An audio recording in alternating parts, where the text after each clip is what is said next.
Okay, just before I get started, I just want to say thank you guys so much for 1,000 subscribers. I know it realistically isn't a lot compared to many others, but I've been at this for just over a year now, and sticking to a 2 video per week schedule has been very grueling but rewarding thanks to all your support. And yeah, I'd just like to say thank you. Anyway, the video.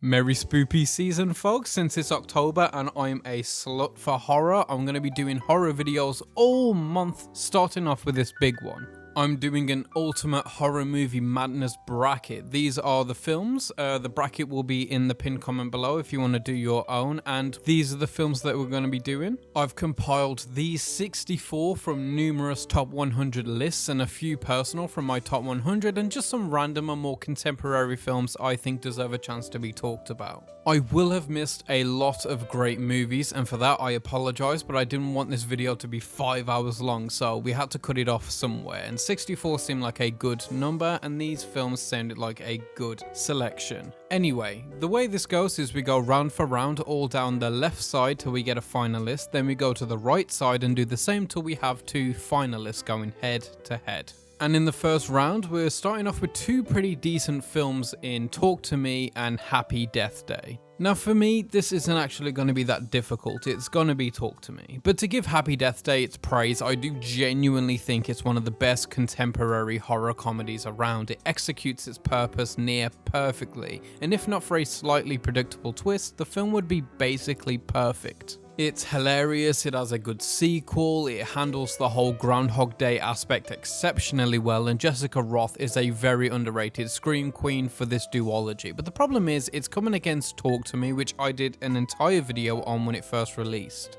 It's truly one of the best horror films to come out in years. It's young and fresh, the premise is fairly new, and the style is fluid. It's constantly moving, there's so much energy, even when the camera is still, which isn't often. The cast is expertly placed, the characters are layered, and nobody is truly innocent. I think it handles the subject of mental health very well, and honestly, pretty subtle at times. The gore is perfect, and the violence is visceral. I'm addicted to the montage scene, and yeah, it's just a brilliant movie, so the round does go to Talk to Me. Then we have a matchup which is honestly so unfair to come so early, and it breaks my heart one of these will be knocked out round one, but we have The Thing versus The Wailing. I adore both of these movies so much, and I think they both deserve to go on further than round one, but that's just how the cards fell. The Wailing is one of the best horror films ever made. It's a South Korean film that tackles the idea of religion and folklore. This is again a film where the characters are very well flawed and human. It's trying its best to give you a fairly complicated and thematically rich story in the most brutal and honest way, and it succeeds so well. It manages to make the simple image of an old naked man eating raw flesh with red eyes and a diaper so mesmerizing and traumatizing. The image of the devil will never leave my brain, and for that it really does deserve to go further, but unfortunately it finds itself going to bat with The Thing, which is just one of my favorite movies period. I mean, it's The Thing. One of John Carpenter's many masterpieces, and arguably his best. The cold isolation of Antarctica makes not just the characters feel claustrophobic in a vast wasteland, but also makes the audience feel like they exist within the same space. The practical effects are timeless. Kurt Russell and Keith David play two of my favorite movie characters of all time, and the frosty cinematography along with the heart-racing mystery make it one of the most unique and beautiful horror experiences available. So it's going to move on to the next round. Our next matchup is Poltergeist versus Pearl, and this is going to upset some people, I think, but I don't love Poltergeist. I just don't. It's fine and I don't hate it, it works, and at its peak it's a pretty enjoyable 80s horror flick, but aside from the big third act and the wonderful Heather O'Rourke performance, I just don't find myself overly invested in the film. On the other hand, Pearl is one of my favorite movies ever made. I think its mischievous and playful aesthetic is one of the most refreshing visual choices in horror I've seen in a long time. Ty West and Mia Goth perfectly complement each other on the writing, acting, and directing. They're like this perfect synergy that manages to make the perfect prequel to X whilst also giving us an experience entirely unlike it. I understand why a lot of people may not like it, but I also cannot understand people giving it no credit at all. Mia Goth gives an absolutely brilliant 8-minute monologue, which is one of the best scenes of acting I saw all last year, and it's so unbelievably tragic how this film hasn't really hit the mainstream mainstream for general audiences because I think it has that potential, and if it came out in previous decades, it would be looked at and revered. So yeah, I'm gonna go with Pearl.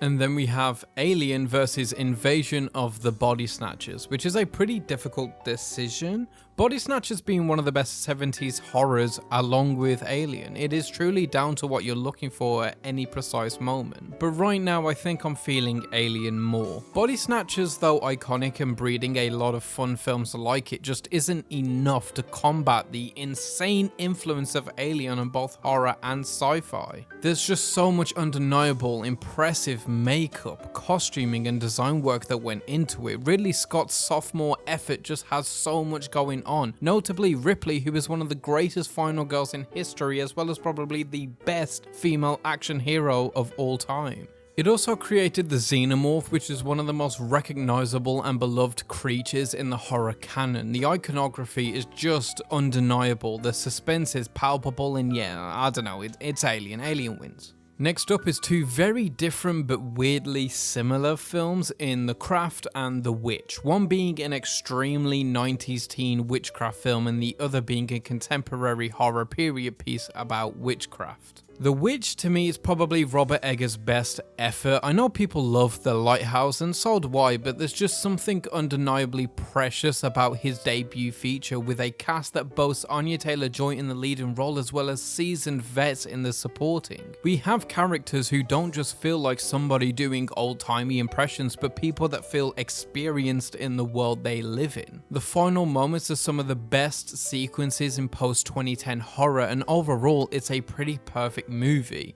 However, I'm a deranged freak for 90s and 2000s teen horror, and The Craft has a charm that is only comparable to films like Clueless, except it's gothic and bitchy and beautiful. It's iconic. Everybody's serving looks, everybody is giving this corny script their all, and yeah, this is winning quite easily for me. I've rewatched it a ton and I'll be rewatching it soon. Then we have Friday the 13th versus I Know What You Did Last Summer, and here's another hot take, but I cannot stand the first Friday the 13th. I think it's honestly one of the worst horror franchises going, except for a few great films here and there, along with a masterpiece known as Jason X. But also, as someone who is a deranged freak for 90s and 2000s teen horror, especially when it comes to slashers, I don't actually love I Know What You Did Last Summer that much either. I greatly prefer its sequel, and though I think it's a pretty serviceable time, its iconography far outweighs its quality. I think the mystery is handled quite sloppily, and except for a few good performances, I'm not really jumping back to this one. Also, Sarah Michelle Gellar didn't deserve to die. She should have been the true final girl of this movie, but regardless, I still prefer it to Friday the 13th, which I will quite literally probably never see again in my life, so it goes to I Know What You Did Last Summer. Our next matchup is The Conjuring vs Dracula, and now I'm on record for saying that I hate the Conjuring universe and I think they ruined mainstream horror and the genre's general perception, but I actually think this first film is quite good. It isn't exceptional, but as far as mainstream mass appeal horror goes, it's a pretty exciting and fun time. Dracula is also the best Universal monster movie in my opinion, and it's one of the best looking films of the 30s period. It's classy, paced exceptionally well, fun performances and masterfully directed. A charming little movie that nearly a century later holds up exceptionally well, and you better believe that it's still better than The Conjuring, so yeah, easily Drac goes forward. And jumping to a round that is clashing a newer classic with an old school classic is Ready or Not versus Nightmare on Elm Street. I think Ready or Not is definitely a top contender for the best modern slasher film, and honestly blurs the lines of what a slasher can be. It may even be bold to classify it as a slasher. My friend Zach at the They Live By Film podcast described it as a slasher film that is structured like a rape/revenge film, and I think that perfectly nails the tone. Samara Weaving is gearing up to be a scream queen for the ages, and hopefully she gets more work in the genre. It's a film that brutalizes its protagonist and never gives them a moment to breathe. It's relentless and anxiety inducing, a fun concept that could easily come across as gimmicky but ultimately comes off as refreshing and exciting. Sadly though, it's going to war with A Nightmare on Elm Street, which we all should know. I am a Wes Craven whore, and this is a top 5 all-time slasher film. I've spoken on it intensively extensively before on the channel, but to quickly summarize, Nancy is a top 2 final girl, Freddy Krueger is a timeless villain. The film has an incredibly unique concept with the antagonist not being a real physical force but a mental one that manifests in your dreams. There's some insanely iconic imagery like the bed scene with Glenn or Tina's death scene, Freddy coming through the wall, the bathtub. The cast is wonderful, the story is engaging. Freddy is actually the perfect blend between frightening and funny in this one, and it's one of Craven's masterpieces. And now we have Saw vs Eraserhead, which is a very disjointed matchup, and considering the newest Saw film has come out to good reviews, it's safe to say the series has returned to form. A form honestly mostly held up by this first film. It's a blueprint of how to build a movie with the little scraps available to you and create a unique time quite like no other. Even the following sequels never really replicated the feeling and anxiety of this one. There are no elaborate traps, there isn't a huge plan behind it, just great storytelling told mostly from the perspective of a single room. The twist ending is still fun to this day, and it's a brilliant movie that has near nothing in it that you've come to expect from the franchise. Eraserhead, on the other hand, is one of the most vague, beautiful, and experimental horror films ever made. Lynch is known for being unclear and lacking definition, but this film really takes the cake for it. I enjoy it and have my theories, but can never claim to truly understand it. I think it's a masterpiece in its own right, and I can't comprehend it going out in the first round, but unfortunately it's going to, because I'm picking Saw. Though by all measures Eraserhead is more masterful in execution and more ambitious with its themes, I just simply enjoy Saw more, and that's not something you can really explain. I watch it every Halloween and will continue to do so for the rest of my life. Then we have Sleepaway Camp going against Paranormal Activity, which is a fun little matchup because on the one hand, Paranormal Activity, for as lucrative and honestly awful its sequels are, is a pretty impressive and inventive movie. Like Saw, it showed us what you can make on pennies, as well as revitalizing the found footage genre for a whole new generation. It's genuinely terrifying, and I distinctly remember first watching it and it actually shook me as an early teen.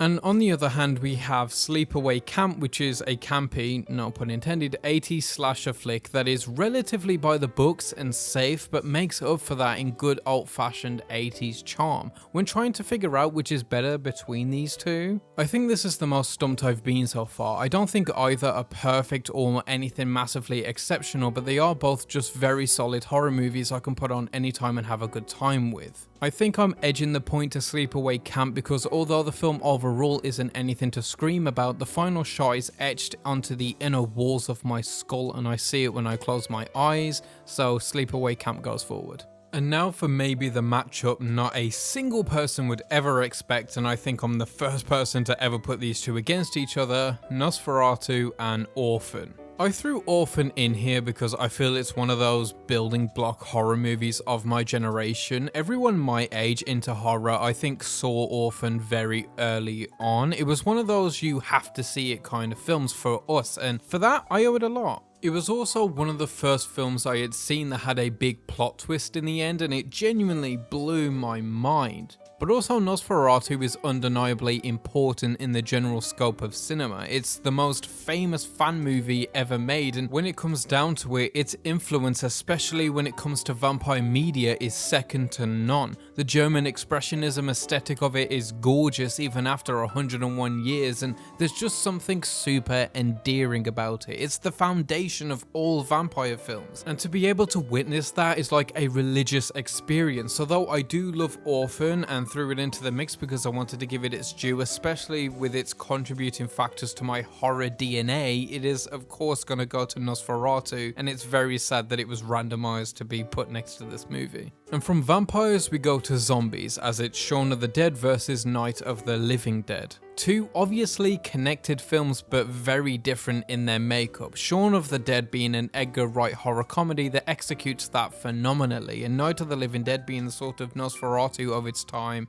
for zombies. It invented the modern zombie we have today, and George A. Romero can be credited for godfathering all modern zombie media, including Shaun of the Dead. Now, to not let influence play too large of a role in comparing these two, I think they both have their individual merits. Shaun of the Dead is a bit dated, but in general holds up pretty well. The comedy is tight, Nick Frost and Simon Pegg have that classic chemistry, Edgar Wright brings his signature energy and style to the film, and it's just a good time. But Night of the Living Dead is just better in my opinion. I get it, it's aged and Dawn of the Dead is the better Romero zombie flick, but after recently revisiting this with my Blu-ray copy, I was just invested so much in the story and characters. Ben being one of the most important black characters in horror history, and what that character did for that community in horror is unquestionable, so Night of the Living Dead just has to move forward.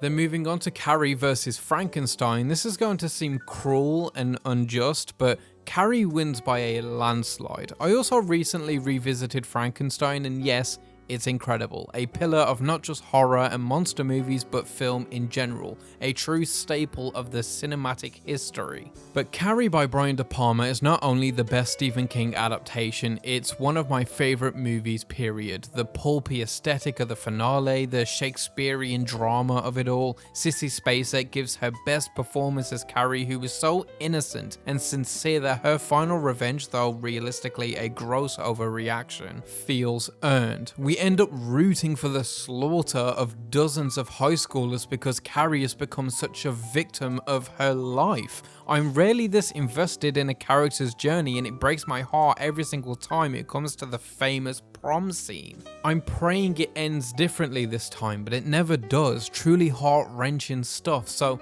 though I commend Frankenstein, Carrie is just something else. Then we have a modern classic going against an old school classic once again with Get Out and the Texas Chainsaw Massacre. Two films I love pretty candidly, Get Out being one of the best horror directorial debuts of all time, an instant classic and for all intents and purposes a perfect film.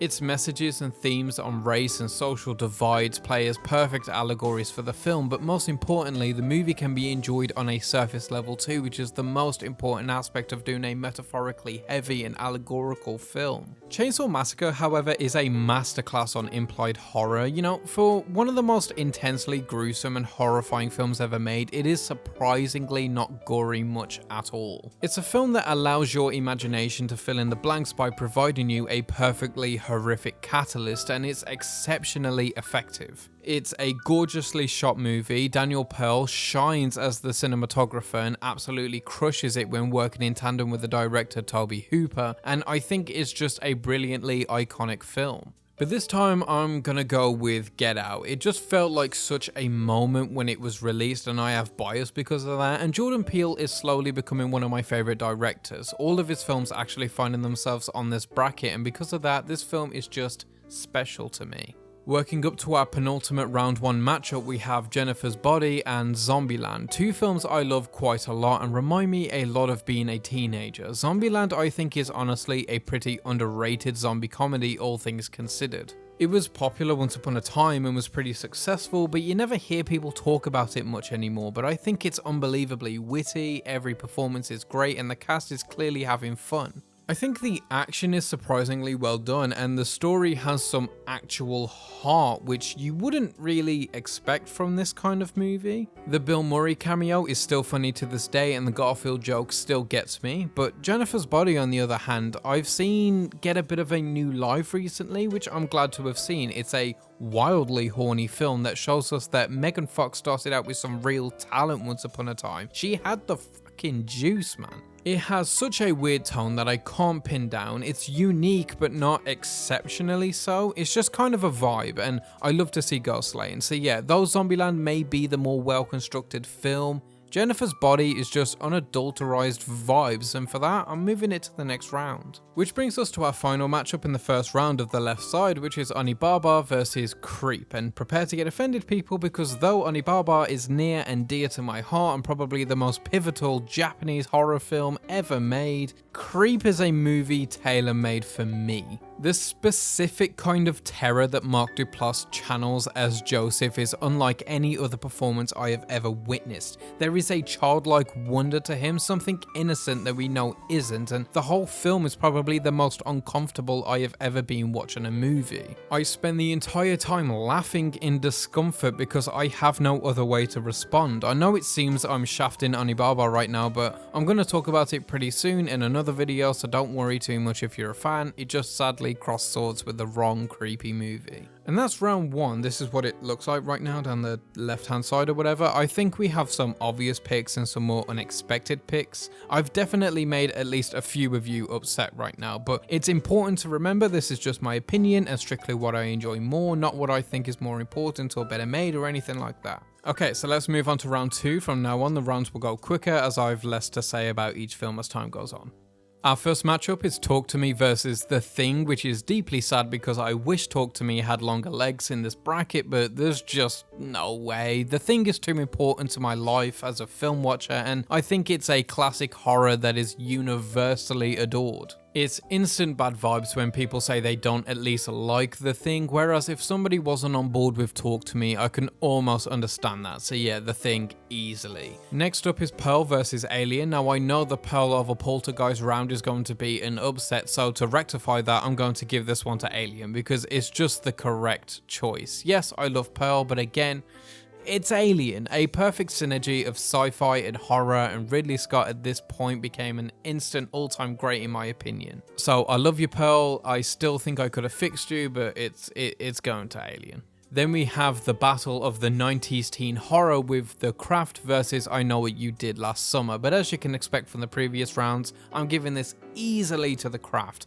Last Summer was again a decent movie, but The Craft is angsty, gothic witchcraft at its finest. Then we have Dracula versus A Nightmare on Elm Street, and again, I think this one is going to be obvious. My love for Craven knows no bounds because though Dracula is a century-old classic that somehow is just as perfect now as it was then, Elm Street is absolutely everything I'm looking for when it comes to 80s slasher horror, which is what I'm looking for often. Plus, I got some crap for only putting it at like 4th in my Wes Craven ranking, so I guess this is an apology for that in some way. Then we go to Saw versus Sleepaway Camp, and I'm sorry Sleepaway, but that final shot can't save you this time. Though it is iconic and that twist is insane, Saw has a jaw-dropping, generation-defining twist that's accompanied by one of the best and most iconic scores in film history. So yeah, Saw goes forward. Then a battle of the foundations, we have Nosferatu versus Night of the Living Dead, and I'm gonna again give this one to Night of the Living Dead. Then Carrie versus Get Out, which may be the toughest matchup of round 2. I do adore both of these movies, but I think Carrie is just slightly more perfect. I don't think Get Out is Peele's best work to date, whereas Carrie is absolutely my favorite De Palma movie. It's just undeniable, one of the most empathetic films ever made. So perfect movie versus very good movie, the perfect movie moves forward. And finally, round 2 comes to an end with Jennifer's Body versus Creep, and this one is also going to Creep. I don't have much of an explanation for that one, I just kind of love Creep more. I think it's a pretty perfect experience, and Jennifer's Body can be a bit sloppy despite being really fun. So yeah, I'm just gonna always go with Creep over Jennifer's Body, so Creep moves into the quarterfinals. And that's what this round looks like. So the quarterfinals, semifinals, and finals are all going to be in a lightning round, so we can move over to the right side since I've spoken about all of these as much as I want to. And yeah, let's just go through it. So The Thing versus Alien, I'm going to go for The Thing. Pretty obvious why. I don't even think Alien is the best Alien film, whereas The Thing is the best possible option for a film of its kind. The Craft versus A Nightmare on Elm Street, and yes, though I love The Craft quite a lot, it's time to let it go. Elm Street goes forward. Saw versus Night of the Living Dead, and this is where Romero gets booted out. We love you and appreciate you, but Kramer for the win, baby. And then Carrie versus Creep, and yeah, though Creep has been gliding its way to this point, it's time to end it because, you know, Carrie. Then finally, in our semi-final, we have Carrie versus The Thing, and oh, this one's really hard. I adore both of these movies, and realistically, I know what I'm picking, but I'm just kind of holding off the inevitable because I don't want to put Carrie down, but it's The Thing, you know what I mean? So that means The Thing moves on to our big finale, but before that we gotta do the right side. So this is what the whole left side has been. Feel free to tell me why I'm an idiot. I'm open to hearing your opinions and I'll keep them in mind as I do this next half. Okay, round 1 again. And first up we have Evil Dead 2 versus Midsommar, which is an easy decision for me because I like Midsommar. I think it's a pretty well done movie, has some strong themes and has a perfect level of escalation, which I appreciate. Ari Aster is for sure a great filmmaker, and this film is proof of that, but Evil Dead 2 is an achievement of cinema. It's my favorite Evil Dead film, the practical effects are top notch, Raimi is a director I've loved since childhood, and his vision is so unique it cannot be replicated without coming off as extremely cheap, and I think this film is the peak of that style and represents who he is as a filmmaker best. It's individual, it's hilarious, Ash is a top tier film protagonist, and in my opinion is one of the best movies ever made, so it's moving on to round 2.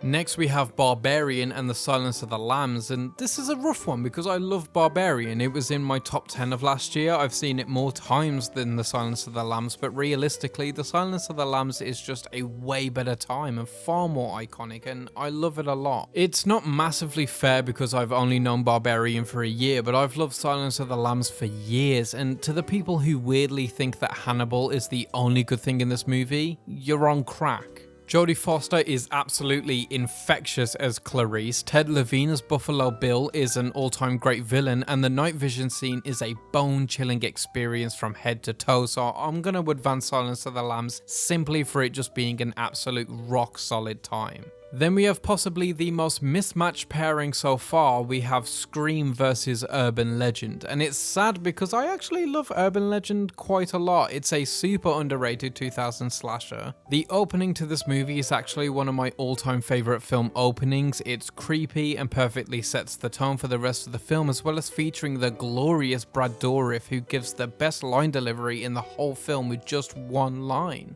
But Scream is, well, you know, Scream. It was my introduction into loving horror. Neve Campbell as Sidney Prescott is my favourite final girl of all time. Matthew Lillard as Stu changed my life. He instantly became one of my favourite actors as he falls deeply into his deranged and off-the-wall performance in the third act. The mystery unfolds perfectly, the script penned by Kevin Williamson is his sharpest in my opinion, and I think the series definitely peaked here in '96. The opening with Drew Barrymore was so genius and still to this day works so very well, expertly executed by the great Wes Craven, an all-time great film by an all-time great writer and an all-time great director with an all-time great cast. It moves to round 2. Next up is Audition versus Psycho. Now I know people's perception on Psycho is becoming ever more lukewarm as other Hitchcock films are getting their rightful shine. Like for me, I personally prefer Rear Window, but Psycho is still to me an all-time classic. But I think it's just as effective now as it was when it was released. Audition on the other hand is fairly newer but has had enough time to become a classic in its own right. It just misses the mark of my top 10 Asian horror films. Its depiction of unrelenting violence is extremely graphic and harrowing, but never so much that it overwhelms the audience. Maybe not for the weakest stomachs going, but it is a greatly individual film if you're looking for that. But I don't know, Psycho, it's Psycho. It has me in a vice grip. I remember walking into a film class when I was at school to fetch something for my own class, and they must have been studying a scene from Psycho, and I was just mesmerized by it instantly. I knew at like even 15 that the film was special somehow, even without seeing the whole thing. So yeah, bit sad to see Audition go out so early, but Psycho is Psycho for a reason. Moving to our next matchup, which is Halloween versus the Blair Witch Project, and yeah, Blair Witch is pretty iconic. It did for found footage what Night of the Living Dead did for zombies, but I think the whole found footage thing has been done so much better since, and when it comes against possibly the most important slasher film of all time in Halloween, it doesn't stand a chance. Because yeah, slashers have been around forever, but Halloween really kicked off the slasher craze that followed through the 80s, 90s and 2000s. Michael Myers is probably the most recognizable horror icon of all time. It was John Carpenter's first masterpiece, and I'm glad it sustained a respectable legacy even after its tumultuous franchise life, so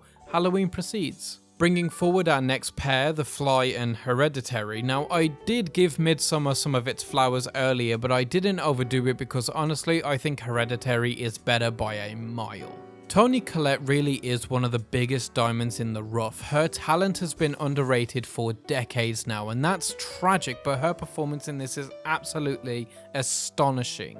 It's a visceral time that's fairly ambitious with its storytelling, and for a mainstream horror to be this thematically complex in the end is quite cool. However, As you can probably tell by now, I'm a little heathen for 80s sci-fi horror, and that's exactly what The Fly is. Except this time we have Jeff Goldblum, which is an instant boost on your test score. Cronenberg honestly deserves more than just one film on this bracket, but if it were going to be any of them, I'm glad it's this one. Though it's his most accessible and mainstream film, it's regardless still my favourite. Geena Davis is stunning, Jeff Goldblum is Jeff Goldblum, Cronenberg is being Cronenberg. It's a goofy sci-fi premise that ends in a masterclass demonstration of practical effects and creature design, so The Fly is moving forward. Then we have a matchup that is realistically much easier than I'm gonna make it. It's Cure and X. Now, if I'm being completely transparent, I think Cure is one of the greatest films ever made, and you'd be a complete idiot to move X over it.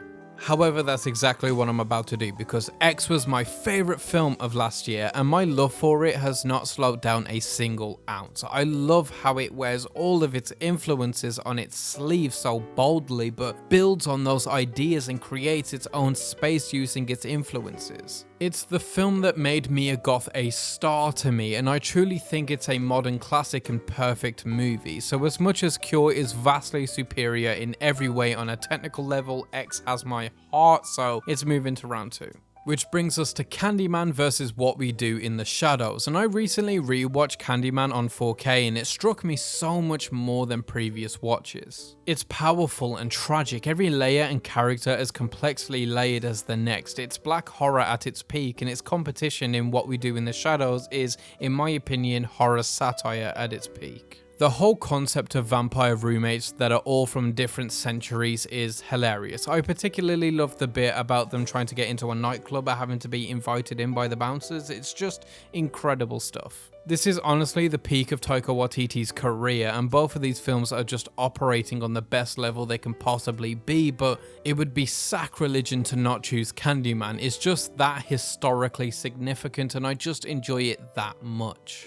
So next up is 28 Days Later versus Gremlins. Now, admittedly, I don't love Gremlins. I'm a bigger fan of Gremlins 2, but the original film is pretty sweet. I like it enough to own it on 4K, but I'm never in the biggest mood to watch it. However, 28 Days Later is a film I was addicted to for a little while. I think its take on the whole zombie outbreak or viral infection convention is so unique, and I've not quite seen it done like this before or since. Cillian Murphy is painfully sincere, as he always is, and it's so crazy to see this now after all he's accomplished in his career since. It's a simple, small-scale story with a huge emphasis on characters and morals in an apocalyptic situation. So to me, this one is pretty clear, 28 Days is going forward.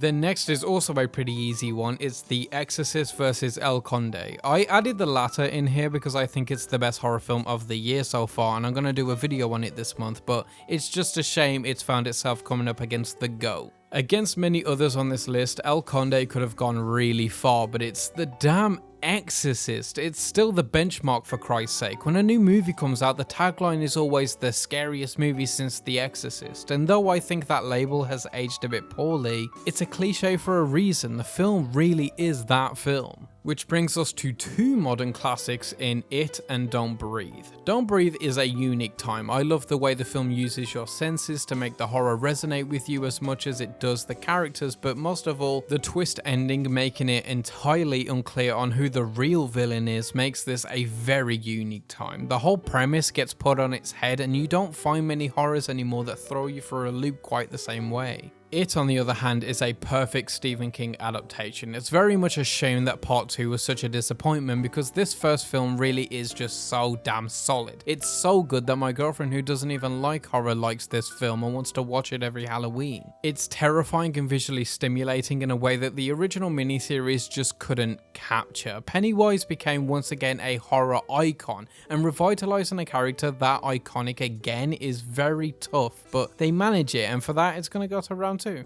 Then we have An American Werewolf in London versus Child's Play, which is actually really easy for me. I don't love An American Werewolf as much as I feel I should. The practical effects are stunning and the transformation scenes are masterpieces just by themselves, but ultimately the film overall fails to capture me. Child's Play, however, is an insanely entertaining movie for me. Chucky is just an absolute whale of a time. Every time he calls someone a bitch, he gets a chuckle because he's just like a little guy. It's hilarious. Also, I think the story of Chucky is really really interesting and an underrated aspect of the film. Top tier villain who really steals the show in a campy 80s slasher. What more could you want?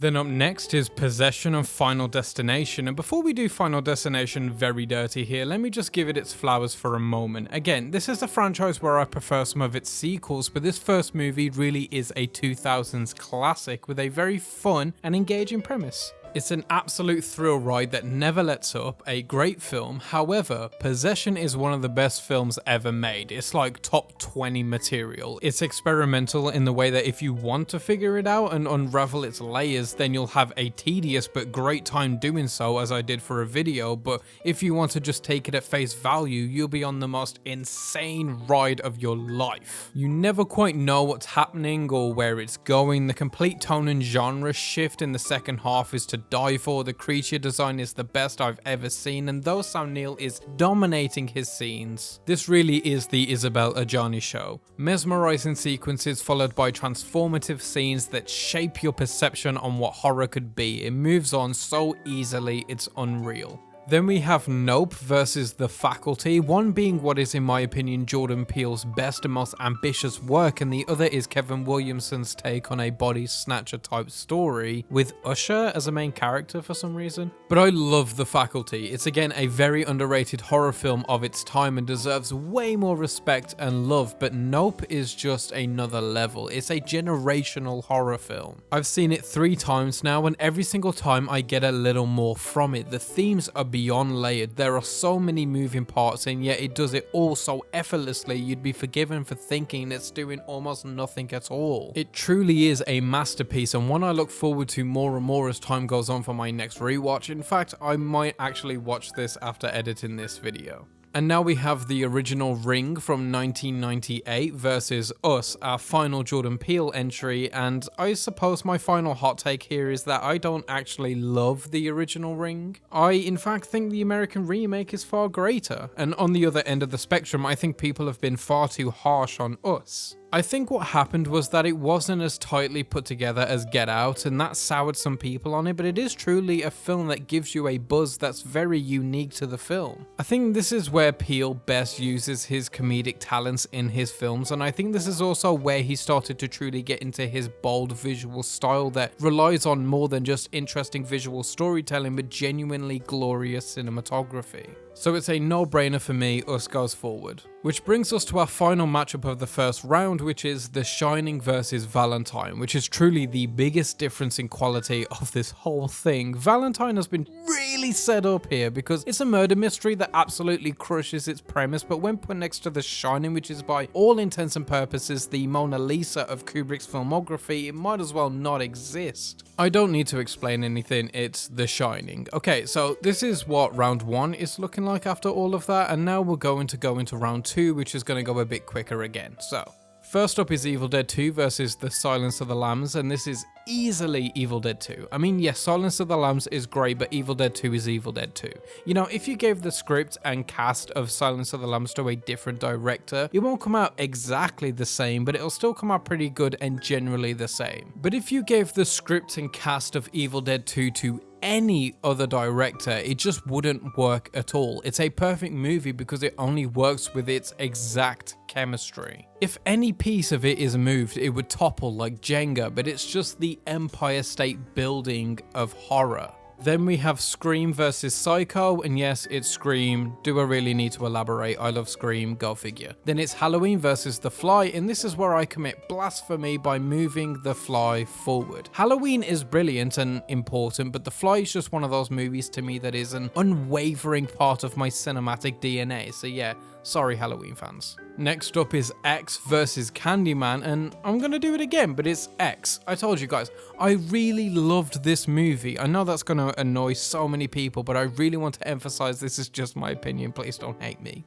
Right, so 28 Days versus The Exorcist, and yeah, as much as I love 28 Days, I'd be a fool to not pick The Exorcist. Then we have It versus Child's Play, and though this is a very difficult choice, I'm gonna go with Child's Play. I just think I get more fun out of it. The range of emotions is much greater, and I'm a sucker for the 80s. Which is also the reason why our next matchup is a bit unfair, Possession versus Nope. I think given more time, Nope may go up in my ranking, but Possession is just so life-changing as a film. I think about it at least once a week, so Possession goes forward. Then finally, to wrap up round 2, we have Us versus The Shining, and I know I praised Us a lot last round, but come on, it's The Shining. Okay, so let's get on with it. Lightning round to the finale. Let's see who's gonna go against The Thing. This is what round 2 looks like.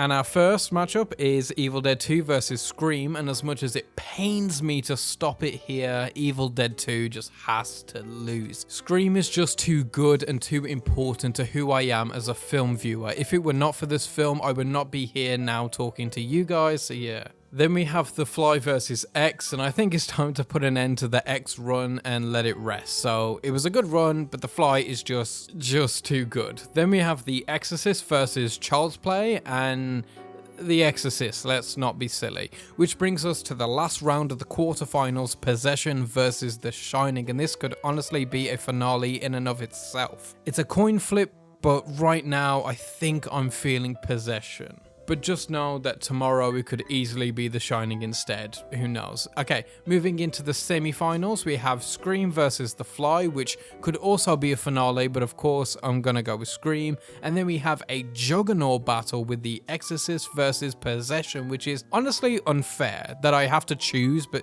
you know what, I'm gonna do it. Possession is going through to the finals of the right side, which means it's between Scream and Possession on who goes to fight The Thing. And though it's fought a brilliant fight, I think Possession can go back to the locker room now, because there's no way I can't have Scream in the final. Which means Scream is the right side's champion, which anybody that knows me could have predicted quite easily. So this is the finished right side, and now we have The Thing and Scream going head to head, which makes so much sense for me, and though this should be difficult, it kind of isn't. Only because though they're both in my top 3 films of all time, I only have a tattoo of one of them, and that is Scream. Which makes Scream our champion of this bracket, which I'm very happy about, and I guess that's it.